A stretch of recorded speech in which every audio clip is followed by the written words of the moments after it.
রাজ্যের জনজাতিদের অস্তিত্ব রক্ষার প্রশ্নে তিপ্রা মোথা দলের সুপ্রিমো এবং আইপিএফটি দলের নেতৃবৃন্দদের ভূমিকায় বিস্ময় প্রকাশ করলেন তিপ্রা ল্যান্ড স্টেটহুড ডিমান্ড কমিটির চেয়ারম্যান অঘোর দেববর্মা। তিনি জানান 2009 সালে পৃথক রাজ্যের দাবি নিয়ে গঠিত হয়েছিল আইপিএফটি দল। বর্তমানে তারা বিজেপির সঙ্গে জোট বেঁধে ক্ষমতায় রয়েছে, কিন্তু তারা পৃথক রাজ্যের দাবি নিয়ে নীরব। অপরদিকে তিপ্রা মোথাও পৃথক রাজ্যের দাবি তুলে 2021 সালে এবং 2026 সালে এডিসির ক্ষমতা দখল করে, কিন্তু রাজ্যের ত্রিপুরীদের অস্তিত্ব রক্ষার ক্ষেত্রে মোথার কোনো সক্রিয়তা লক্ষ্য করা যাচ্ছে না। বিষয়গুলি রাজ্যবাসী বুঝতে পারছেন বলে জানান তিনি। এদিন আগরতলা প্রেস ক্লাবে একটি সাংবাদিক সম্মেলনে উদ্বেগ প্রকাশ করে তিপ্রা ল্যান্ড স্টেটহুড ডিমান্ড কমিটির চেয়ারম্যান অঘোর দেববর্মা একথা জানান।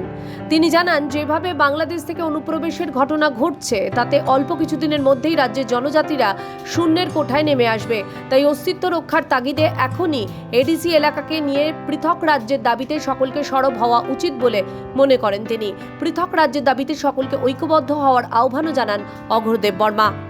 এই যে বর্তমান যে অবস্থা, আমরা যে এডিসি এলাকাকে নিয়ে একটা পৃথক স্টেটহুড ডিমান্ড করছিলাম ভারতের সংবিধানে 1-2-3 দ্বারা, এটাকে আমরা এখন যে অবস্থা চলছে, বিশেষ করে আমাদের ত্রিপুরীদের শুধু পাওয়ার পলিটিক্সের মধ্যে আমরা এখন শুধু গভীর নিদ্রাগত হয়ে রয়েছে।